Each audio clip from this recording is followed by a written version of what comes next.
Well, thank you so much for coming. I think that I'm going to introduce myself very shortly, and then all of us can introduce themselves. And then I have something in mind to talk about, but before that, maybe I would like to hear what are the challenges and why you are here. Why did you thought this would be an interesting session? So I'm Clarissa Rios. I have a PhD in molecular biology.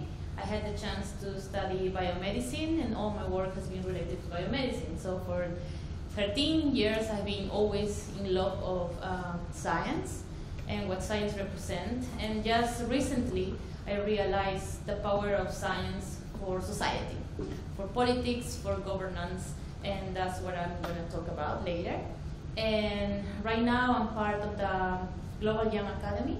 I don't know if you heard about that, but it's bringing the voice of young scientists to the table, to the policymaking table, to think about what science can contribute, why young people can contribute, and why their voice has to be heard. And I mean, I think it's just for respect for the people that is here, so I always start on time. Okay, so that would be my my part. And Jessica, please. Yeah, so I introduced myself a little bit earlier, and I've done some other sessions on cybersecurity that were all yesterday, but I don't come from a STEM background in terms of like collegiate academia, but I had always been literally all math and science and robotics up until college. They're gonna be like, gosh, they're so interactive. But yeah, so I was always pushed out of STEM just from consistent barriers from being a woman and being from socioeconomically disadvantaged and other things, even to the point where like violence was used to keep me out of STEM areas. And then when I went to college, I wanted to do engineering. And I was at a school that did amazing things with engineering. So it was a pretty great program, but I was discouraged there too. I was essentially told, like, if you don't make it here and you don't do well, then you're essentially just out of college and you're not getting a degree and you don't have other options. So at that point, I was unwelcome in the engineering department and was already told if I didn't make it, which they were pretty much telling me, we won't let you make it, I had to find other things, which I'm happy that I went to the things that I did, and I always find ways to bring STEM and STEAM into my work. Like, I will make that happen either way, but I would have liked for that not to have been the case. Like, I don't want that to happen to other women, so I'm trying to find ways to bridge the gap in advance so that I don't see that happen with anyone else. Just to make a comment about that, so in the past, Mike? So in the past, people thought that scientists are only people from STEM. But nowadays, when policymakers talk about scientists, they mean people that is doing research about the topic, could be social science as well. So just to make that clear. Okay, so my name is Debbie Helaha. I'm from Holland. I'm not really a scientist. I mean, I've studied like. My study ended like 15 years ago or so. I did psychology, but before I wanted to study medicine, but my grades were too low. So then you choose something like psychology. But I choose to be here because I'm interested in the topic. I just wanted to know what you are going to say about it. So that's why I'm here. And my work, I'm a policy. I work for the council in Leiden, so that's a city near The Hague. I'm an HR manager, but I do a lot of things. I'm a volunteer for the Dutch LGBT. Yes, I was like thinking, how do I say it in English? So for that organization, I'm a volunteer. So I teach at schools sometimes. I'm a musician, and I do. Sometimes I give workshops for students for a foundation called ECHO. It's a Dutch foundation, and they are specialized in diversity policy in education land. So I'm very like a generalist. So I just wanted to know what this was about. Yeah. Okay. Well, I'm Emma Chavez. I'm a computer engineer. I'm a data scientist freak. I really love to do research with data. So that's it. Perfect. Okay, so maybe I start with talking about a challenge. So where I think that maybe, since we have Jessica here, we can start talking about this post-truth era that everyone is talking about, where people is just following the news on the Facebook news, and on the post of someone, and no one is fact-checking what's happening. So I think this is the moment where scientists have to get out of their labs, get out of their rooms, and start trying to make an effort to do citizen engagement. Before, you would say like to educate people, but everyone takes it the wrong way. For example, I heard that in the Netherlands, now researchers, by the law, by the policies of the university, are forced to have like 1 hour or 2 hours of dedication a week to talk about the science that they are doing, why are they doing it, and communicate to the public. Some scientists don't like it because they say that we don't have enough time to be in the lab, you know, and we have to write grants, proposals for receiving money that you are not giving us, and on top of that we have to go to the public that they don't want to hear it, and blah, blah, blah, blah, blah.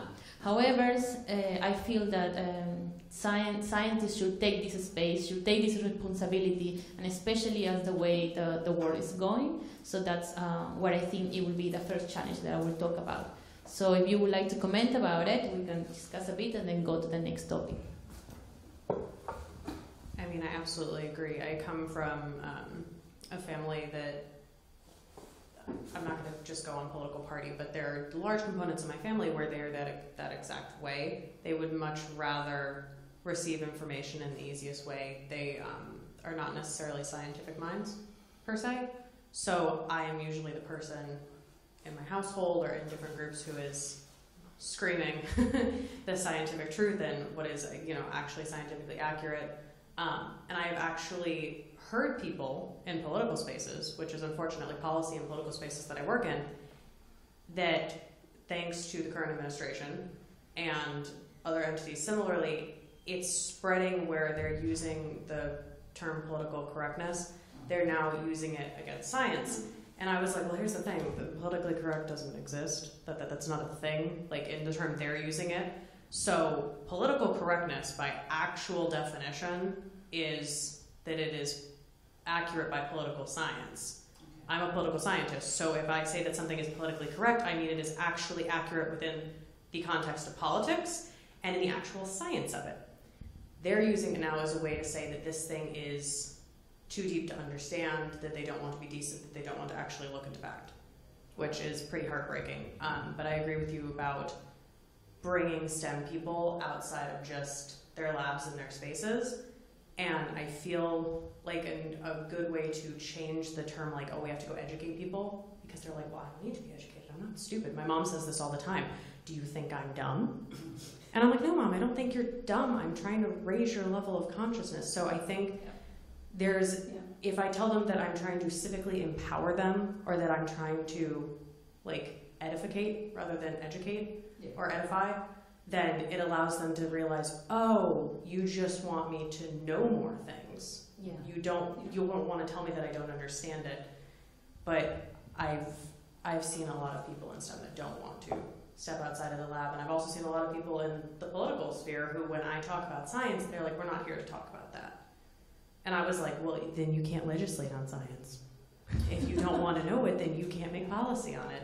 So I think that people like you who have made it a point to take your science background and go into science policy will be the solution for bridging the gap. But my hope is to see more people who actually want to do data science, or people who want to, like, even in HR, hiring more people into STEM. I think that's it's these little tiny gap bridges where you're science, but you're not just science. Yeah. I think that's what'll do it. And even for people in the social sciences, explaining to them that what you do is a science, and you can bridge that gap over to, like, natural sciences and biomedical sciences. But it's going to take a lot of work because the current administration's dismantling the progress.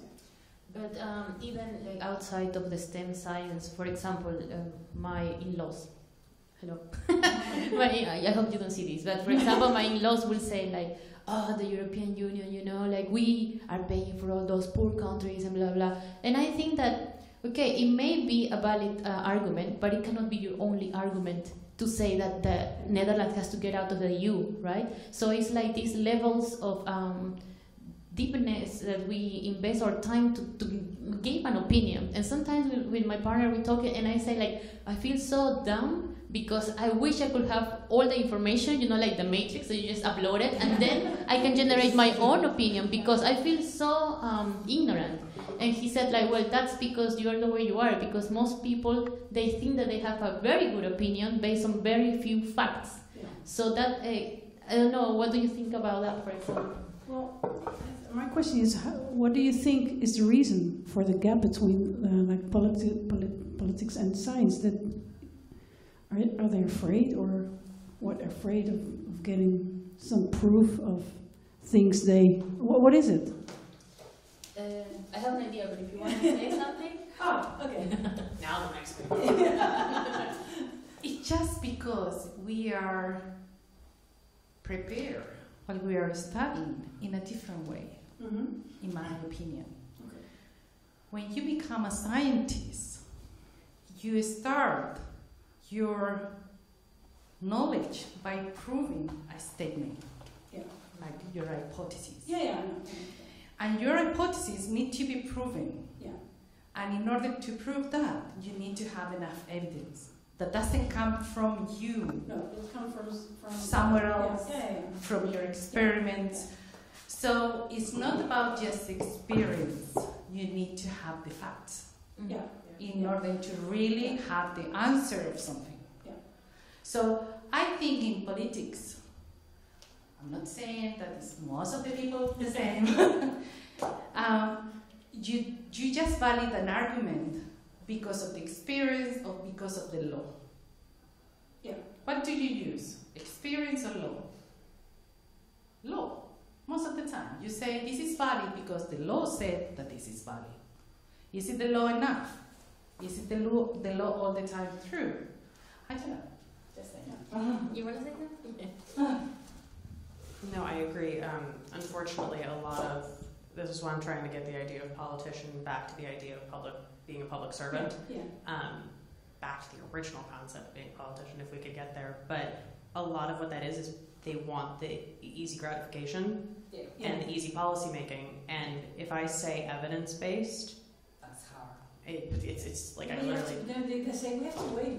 Oh yeah, it's literally so long. It's literally like I screamed fire in a movie theater because that's how they act. Yeah. If I say evidence-based or if I say that we actually have to use the scientific method, because I'm like, the scientific method actually works in pretty much every setting.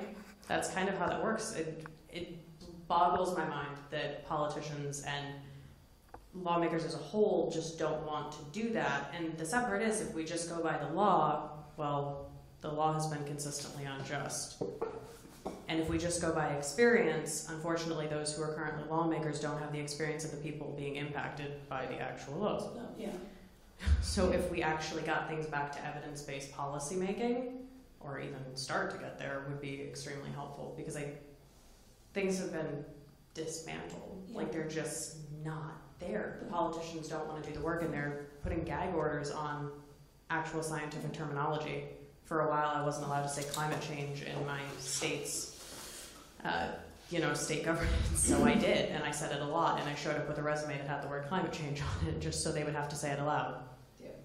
But, I think with what we saw with the EDC recently, that's the only way we can challenge it, is to just, like something in a setting like this, having someone like Teresa literally just say the words, and then electing politicians who are not just rich people who have just a basic background in politics alone. Or whatever. Which is that? Or none of that. Welcome. Yay.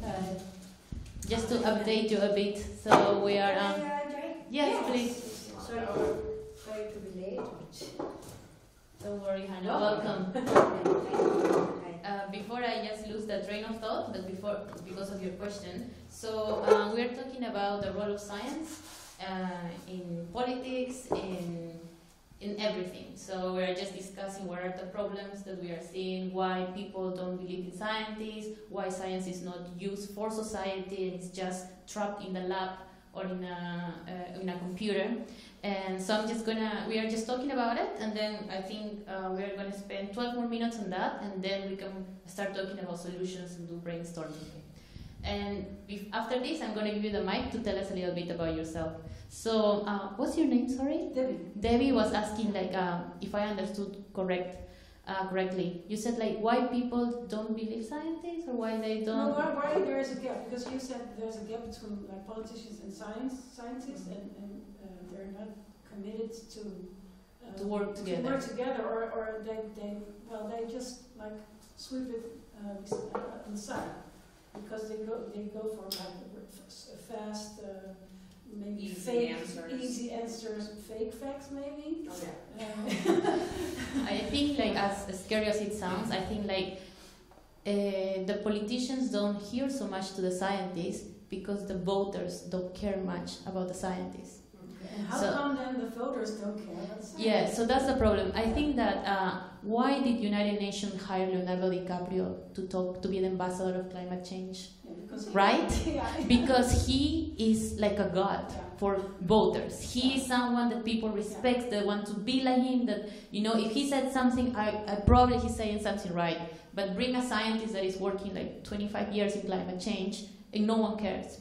So I think that the politicians have to answer to voters, because at the end of the day, they want to be re-elected.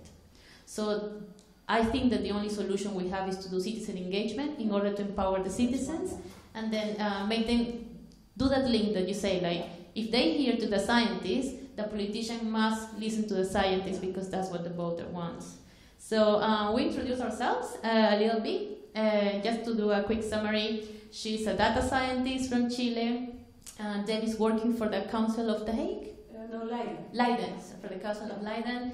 I'm a scientist and now working on policy making, and Jessica was at the beginning in the STEM field, but now is doing different things about governability. Yes.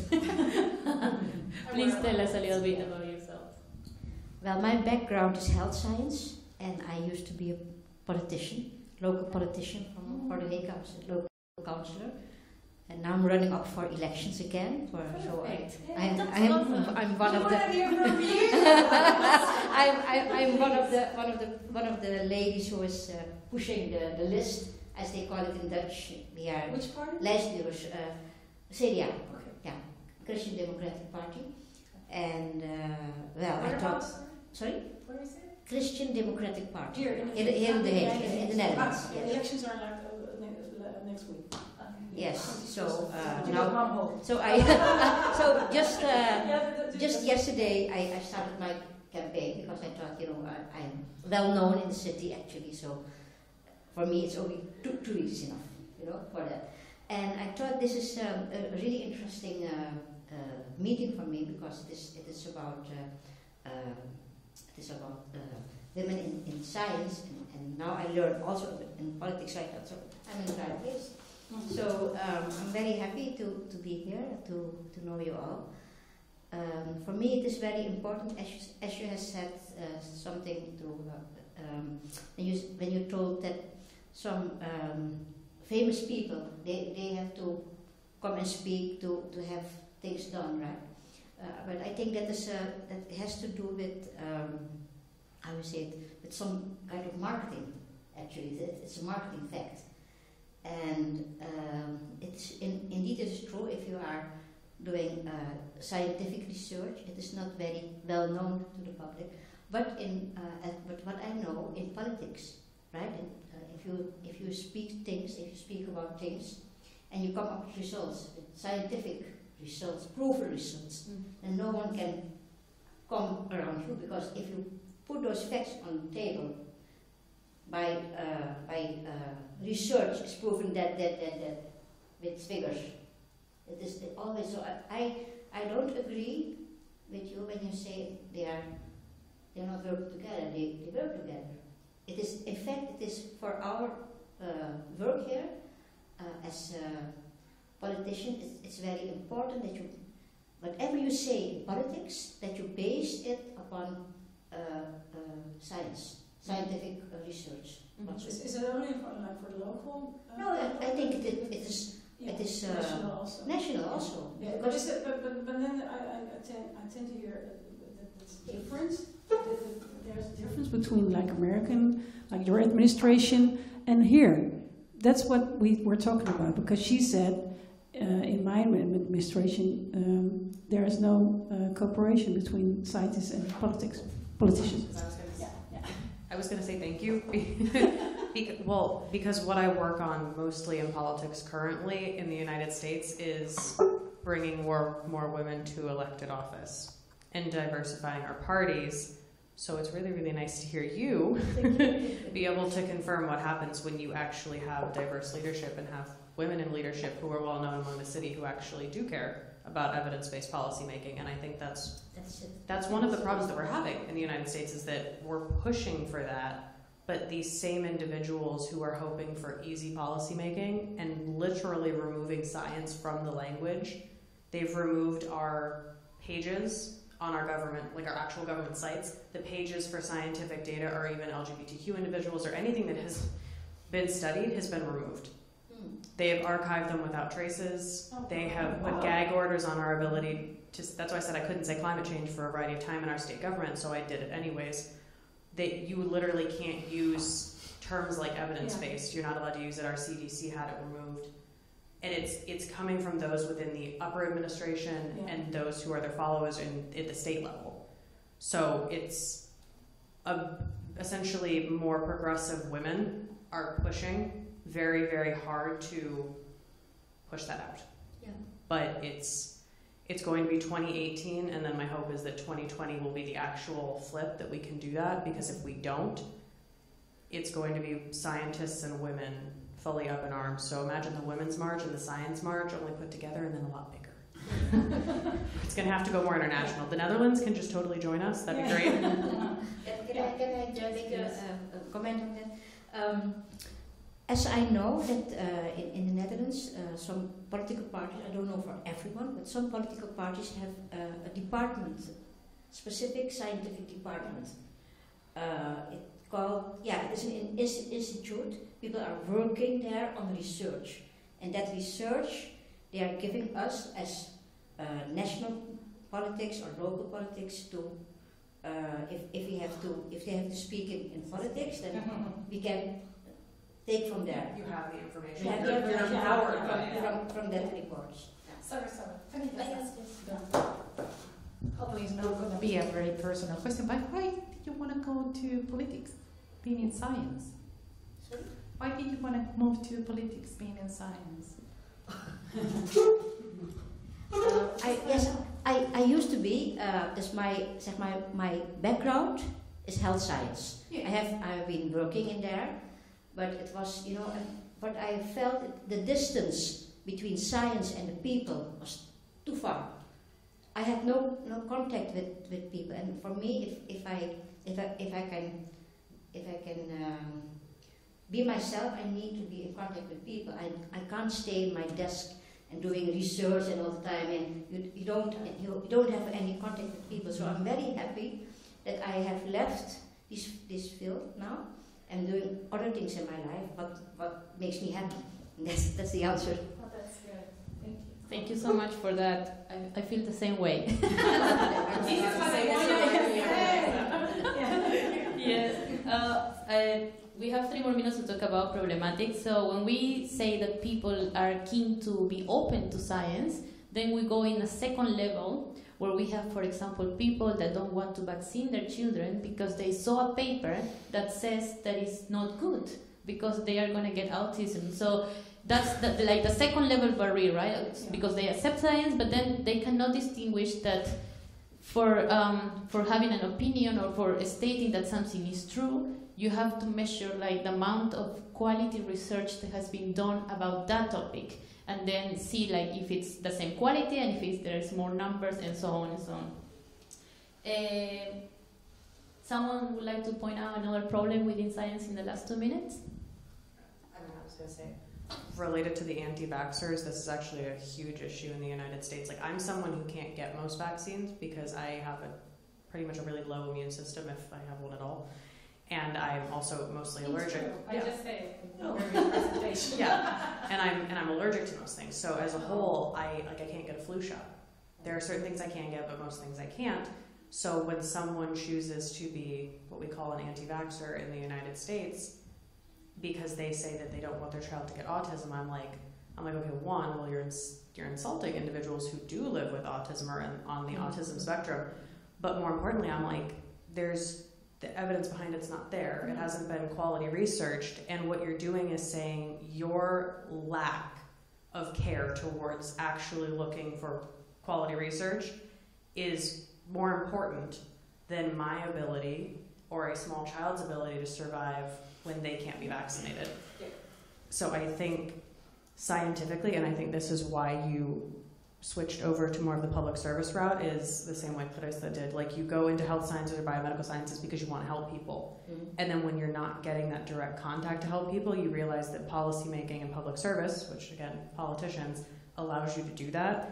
Yeah. I wish that we could get people to understand that science and humanity are completely linked. Like, your compassion towards children means that you want to get your child vaccinated if they can, because that allows you, your family, the children they go to school with, everyone to be safe and alive. Like, I can't imagine explaining, like, oh, I would rather have my mom die because she couldn't get a vaccine she needed, but you didn't vaccinate your child and exposed her to something. You know what I mean? Like, if we have to ground it in humanity, and I don't know how well we're doing that. I mean, it seems to be working in the Netherlands, but from a U.S. standpoint, people just, they've missed the connection. Like, they put science in a box somewhere else. Yeah. Well, adding something else to this conversation, I just wanted to bring up religion. Because, for example, in Peru, we have a very huge problem of gender disparity. Almost every day, a woman is killed. Almost every day, it's in the news. It's killed, it's a passion crime, or it was raped, etc., etc. So when the government wants to bring gender equality conversations to the education system, the religious group goes out and goes protesting, talking about the gender ideology, or something like this. Mm-hmm. So they think that if you teach these kind of things, their children are going to become gay or lesbians, or they want to do orgies when they are like 8 years old. So these things are happening in Peru. Yes, and for what I heard, it's the same in France. So yes, so it's the same. So the question is, when I talk with my friends that are very religious, I say, like, science is not perfect, but it's the closest to the closest tool that can bring us to know what is truth. And the gender studies have been there for like ages. Ages. So we have data, we have research that talks about gender equality, about the benefits, etc. But it's not happening. So since we have half an hour to talk now, I always hate when we get together and we talk about the problems, and it's 1 hour, and then you know what are the problems, right? Yeah. You know about the problems. Sorry? Is she a speaker? Are you a speaker in this topic? Sorry? Are you a speaker in this? No, I'm not. I'm not. Just in case. Yeah, it's very my session is at 5. Okay. Yeah, I checked. I was the only one. So I will start talking about the good things, and you already both mentioned that in the Netherlands it's a bit different. So I want to tell you a bit about what my research about the topic. I'm from Peru, and I finished my PhD in science, so I wanted to go, as you said, to do something else for society. So I was trying to look for fellowships where they allow scientists to go into policymaking. You don't have that in Latin America. It doesn't exist. There are no fellowships, there are no institutions, nothing. US have the AAAS, the American Association for Science Advancement, and they give fellowships to scientists to go and work at the different local or national governments. MITAX in Canada, they also have the same program.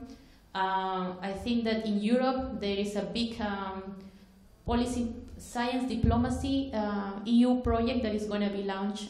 It has been launched last month, and it's led by the University of Twente here in the Netherlands. It's one of the universities from a consortium of 6.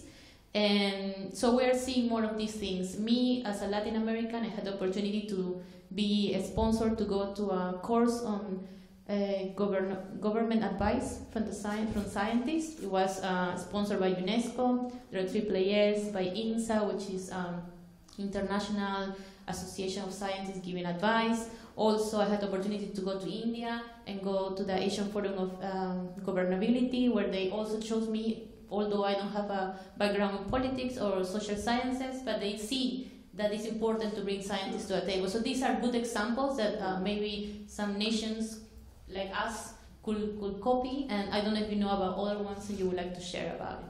Yeah, may I it's not it's not an how we say it, een reclame, zeg je dat? Advertising. It's not advertising, but it's just an example. My political party has a department which is focusing upon giving political lessons in different countries outside the Netherlands. So it's called Eduardo Vrij Stichting. I don't know if I can bring you in contact with these people. Maybe they can help you how to build up in your country something that they are doing, because they are part of a political party, and it is very important that they can give you the example of how it is in the Netherlands. Yeah, that the political parties has scientific departments, maybe something like that. Yeah, okay. That's perfect. And I forgot to mention, I don't know how I forgot because I'm going actually there in 2 months. So the European Commission has their own inside joint research center where they do exactly that. They hire scientists to produce data about the hottest policymaking issues that they have in Brussels. And they have like 5 different places: Italy, Germany, Brussels, Spain, and the Netherlands. And they are doing it, and I think that also shows that how important they see scientists coming to policy making decisions. Yeah. Someone would like to say something else? Okay, so since we finish up with our good examples around the world, maybe we can start thinking like, what can we do with the resources we have? For example, my PhD was on sex development, so I learned about how boys, girls, LGBT are made molecularly, let's say. So what I do sometimes is to write articles or write very long posts on Facebook explaining about sexuality, chromosomes, sex chromosomes, and explaining, and even when I'm with friends chatting and they are very like, gay people and so on, I try to show another perspective. I don't try to change their minds, I don't judge them. Everyone has their own background and their own ideas, so I mean, the only thing that you can do is to use these spaces to communicate what you know, what you did a research about that. Some people write blogs, other people has a YouTube channel and talks about making science more digestible, you say in English? Like people can digest, right? Like very like complex things into something used to a difficult language and stuff like that. Yeah, yeah. So I'll invite you like to think like for a second, like what can you do in a short term, and then in a little bit long term. Like what would you think you can do in order to do or citizen engagement, or maybe just learning more about the topics that you are having an opinion, very strong opinion on. Or maybe, for example, as you said, like you are trying to at the council in Leiden. Do you have something like this, like what Hannah? Yeah, what Hannah mentioned, that they interact with scientists, maybe you can increase the number, or maybe you think like, I called that scientist, but I really didn't check her publication records, right? Like, what can we do in order to improve this or find solutions to this problem? I mean, you don't have to have a solution, just let's brainstorm and let's see what can get out of there. We have some groups in the United States, and I know they also work globally, that are very much like collaboratives or nonprofit organizations that allow people from specific backgrounds and communities to promote their STEM research, which allows them to develop that kind of reputation. So one of the groups I'm working with is called OSTEM, which means out in STEM. So anyone who is LGBTQIA who works literally in any sort of STEM, whether it be research, technology. I work with them for cyber-related things. My friend works in nuclear waste things, and that individual is gender fluid. So, I mean, literally the plethora of identities are all in this organization, and we are trying to develop a reputation that way. So you can advocate for LGBTQ issues, but that's not the only thing. It's allowing individuals who normally could be discredited just by who they are, especially in our current administration, because that is happening. It's allowing us to essentially create a record, like you said, so people can look and be like, oh, well, this person has this fantastic reputation. I've read all their publications, I've seen their research, they're brilliant, and then they have an entire organization backing them. So if someone said, hey, I'm from OSTEM and I'm going to go speak at this, then everyone from the OSTEM community would be like, I want to see this, I want to promote it. The same way Clarissa is serious when she says she does like these brilliantly long posts and she posts things on Facebook.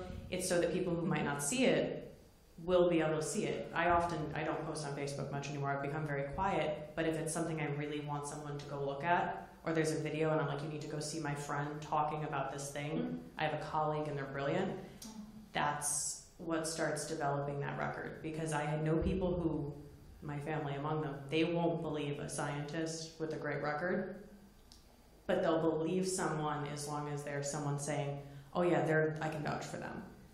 So I try to be that person that can actually vouch for people with a good record. That is scientifically accurate. But I think if we had more programs like that, I know that OSTEM and other things like that are going global, but even just in each nation, in each area, if we could have more organizations like that, just to bridge the gap. Like, I would have loved to have met you at something unrelated to the Atlantic Dialogues. I'm thrilled we met there, but if we could have met in a different kind of collaborative, I can only imagine how powerful that would be for those other relationships. I have something. You know what I have been trying to do lately with my students at the university is trying to re-educate them in very basic things.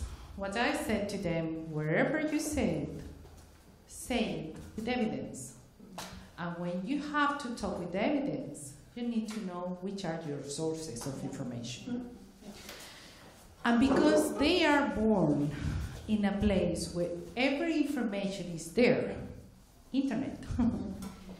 And wherever they go, they say, but it's there, it's in a blog, there is an entire web page that is talking about this. And I say, well, who wrote that? Who is the author of it?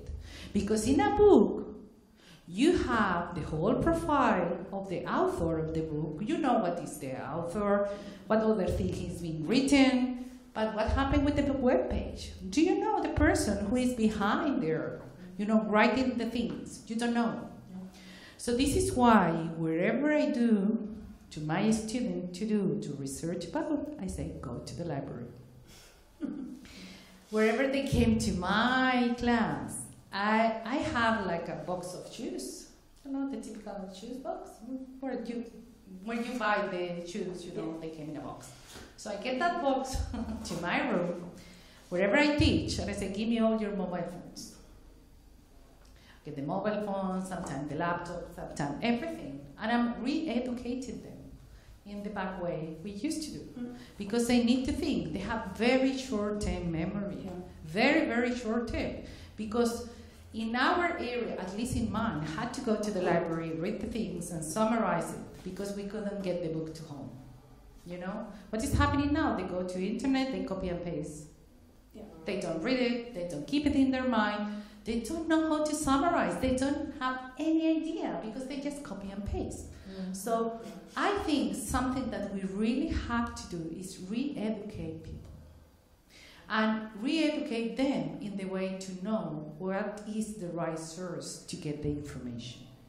And this is really, really important. Which is the way to do that? I don't know. I think in my case, just go to the library is the safest way, but they don't like it. But if you have to go through internet, which are the sources of information? Which are they?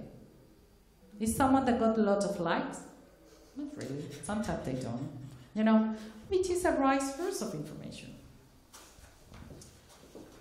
By any chance, have you heard about Neil deGrasse Tyson? No, he's one of my heroes. Let's say he's an astrophysicist, and he talks about astrophysics to the public. He has TV programs, he has radio programs, he goes to conference, and I think the key thing about him is that he's a very good communicator. So that's something that all scientists, we have a huge problem with that. We don't know how to communicate science, and for example, with my partner, when I just met him, it's true story. When I just met him and he explained his PhD topic, I was like, what are you doing? Seriously? Like, how can you be a scientist when you talk like this? I mean, like, yeah, you may sound smart, but you know, like, what is this person getting from you? Nothing. It won't remember those terms. Just try to find an analogy and explain what this molecule does and what it is. So this guy, Neil deGrasse Tyson, does it perfectly. And does it really good, and he's charismatic. So I think that universities, and not just put it on there. For example, me in my case, I'm going to Brussels next Friday because they have an event about teaching scientists how to communicate with journalists, how to communicate with policymakers, and I think that has to come from within, right? Like not just wait, well, my university doesn't offer these courses, so well, go and look for them. Go and look on the website, on the internet, and go and try to do this workshop. So this will be another recommendation that I will try to spread around, like try to find these opportunities. Well, in that way, well, we have like few authors and professors in the Netherlands here who are as communicative as the person you said, because one is called Dick Swaap. He's a brain professor, and he wrote a few books, evidence-based, but in like a language your mother, if she could read Dutch, she could understand, you know. So the thing is, you see, because that's, I think why there also is a gap between scientists and like people is because they don't. Scientists maybe tend to talk like very with all the terms and difficult things, so it's not communicative. So we have, and there is also on Dutch television. I'm not sure what the name is, but there is like a colleague. They give lectures. A few professors and authors. They give lectures, but they talk like, you know, it's like a talk show. Like there's an audience, and so it's for like people who are not with a scientific background. They understand what they are saying, and they get interested in it. So that's, yeah. Well, there are some other topics I can talk about. So, yeah. I would like to make a small comment on that. When I was studying a long time ago, I studied in Maastricht. It was an experimental study. Now it's called health science, but it was then experimental. The way of learning is problem-based learning. It's a method which is not very common for the Netherlands. Problem-based learning. In that study, we also learned how to present yourself. We were educated, you know, how to present yourself for an audience, how to speak for an audience, how to work with PowerPoint presentation. We were really trained in that.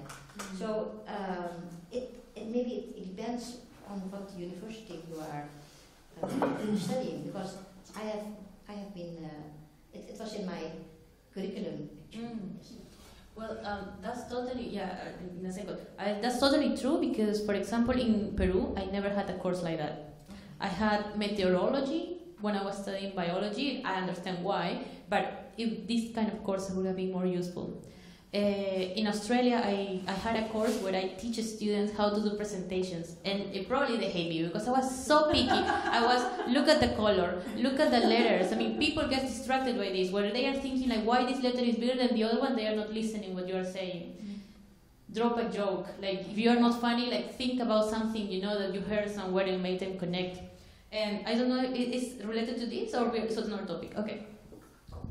I was going to say something that works really well, and this also works with my mom. This is convenient, because my mom is really, really smart, but she never had the opportunity to get the education. It was just never there. So she went to college, but she was never able to get a degree. And she was actually really, really good at math, but never got to study STEM. So when I talk to her like I would talking to a child, and I mean that as like an intelligent child, a child who has a deep interest in what I'm saying, but doesn't know the stuff and wants to learn it. So I used to do this in my journalism work as well. When you're talking to the camera, I do this with people who are uncomfortable giving presentations or talking to the camera. They get nervous during stand-ups. Say it like you're saying it to your mom. Say it like you're saying it to a child in your family. Say it like you're literally talking to a room. So I think something that really helps is when you offer externships, not necessarily just a course, but an opportunity for any STEM student to teach STEM to kids at local museums. In Florida, we have like our Orlando Museum of Science, and you're allowed to go as someone in STEM and teach whatever topic it is on a weekly basis to students who are, elementary school children who want to learn. And what happens is you become so used to communicating in a way that they have to understand it that you can tell it to anyone. And you know that they're going to be able to digest it, because if these are intelligent kids and they just want knowledge. Yeah. And I think it's also a good way, because when I talk to someone, I'm like, I don't think you're stupid. I think you just don't know this information yet. Yeah. And if I give it to you in a way that goes right over your head, then that's not your fault, that's mine. Yeah, definitely. And I think those programs would allow more collegiate students to get used to the idea of speaking at that level. Yeah. You're perfect. And actually, on that topic, I think my other recommendation would be start them young. Like, start with the children. And I will just mention 2 examples. I recently was like browsing on Facebook, and I saw this guy that has his TV YouTube channel where he spends his Sundays teaching science to his kids. So he's not a teacher, he's not a scientist, but he just, looks on the internet, and then he teaches them about, the magnets and about liquids, and they have a YouTube channel, and then it's a way like bonding for families with the children, but also teaching them how to think, why this happens, why this not. And then the second example is with Neil deGrasse Tyson. So he says that his children they ask them if he tells the story of the tooth fairy to his children. So he says that he doesn't say that it exists or it doesn't. What he does is like, okay, so you believe there is a fairy tale? Okay, so put your teeth and let's see if you find money tomorrow.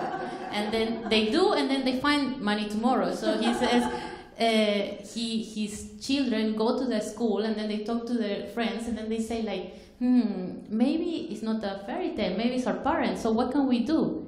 I know, so next time that I have a tooth falling down, I'm not going to tell my parents, but I'm going to put it under my pillow, and I'm going to wait if I receive money or not. So it's a way like for them like to start thinking like in a scientific way, right? Like to do experiments, to test what is true or what is not. So I think like that's also like because before you always hear this speech like children need to have this fantasy world and so on, and I always believe it, but after I heard him, it made me think, and I thought like, yeah, maybe this is an interactive way to put them not into science career, but just to question things, to to really think about solutions and etc. etc.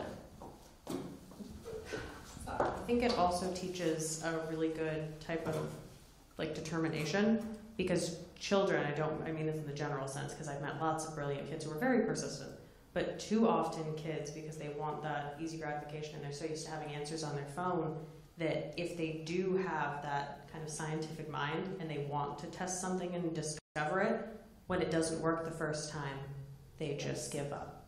They get upset and they're like, well, if I can't find the answer now, why bother? But so by teaching them young, that like science is a matter of testing. Like you have to keep going if you want to discover things. So if we get them excited about discovering things, hopefully they will learn that things actually take time and they won't give up. So it would go to other things. It would work for them going, if they want to pursue a career, they're not just going to give up the first time something doesn't work in a class. So I think it would help in a magnitude of ways. Yeah. So we have only 8 minutes left, so I thought that maybe in these minutes we can talk about what can we offer to the rest of us. So in my case, what I can offer is like a network of scientists that are doing pure science. I can offer a network of people that is scientists interested on also on policy making. I'm going to go to the Joint Research Center from the European Commission in 2 months to work on a project on Arctic communities and policy making, citizen engagement. So I'll be there. If you need something, please just drop me an email or something. And yeah, I'm always also doing women empowerment things. I have some connections with UN Women, with OCP from Morocco, with another think tank from India. So please, anything that I can help, just drop me an email. Someone would like to also offer their skills or something? Well, I'm not offering, but I think I would like to thank you, because I think you are a very valuable person to have in contact in the network. So I'm happy to, if we can exchange business cards. It would be very nice. But also nice to have with all of you. I would like to be in contact with all of you, because I think we have chosen this session. It is not for nothing. We have chosen it for a reason. So that's why I really want to be in contact with you. Please. I was about to say, similar to Clarissa, I just have a wide variety of connections in different sectors. And for STEM opportunities for children, again, I'm trying to find those ways to bring more women into STEM and more diverse communities, especially girls of color. I'm trying to give them in disadvantaged communities more access to technology and science things within the schools. So if y'all have those connections, obviously I would love those and we can build those networks, but anything that I have is also welcome. If you ever want to have someone from one of my training organizations in STEM or politics or just about anything else, I've got someone that can do just about everything. So if you need them, by all means, if I tell them there's someone that needs them, they'll go. It's kind of like Mary Poppins. We just go with the wind. Here we go. Okay. Good. Well, I think I have one. I have not so much to offer, but one thing I mentioned earlier that I sometimes work for a foundation called Echo, and they work closely with the UCLA in Los Angeles. Their goal is to, I have to think about it because I have to say it in English, to stimulate and, there are a lot of diversity and nationalities in the US, but there's also some people from some backgrounds, they don't get the same chances, for going to university, going to college. So UCLA is one of the universities who has like this big program, and I really love it, how they do that. But I think I can connect the two of you to the foundation here, because it might be interesting for you and also for Echo. So yeah. What can I offer? All of them. All my love, my appreciation. No, really, well, I'm a data scientist, I'm a software engineer, so wherever you want to do something with technology, I'm happy to help.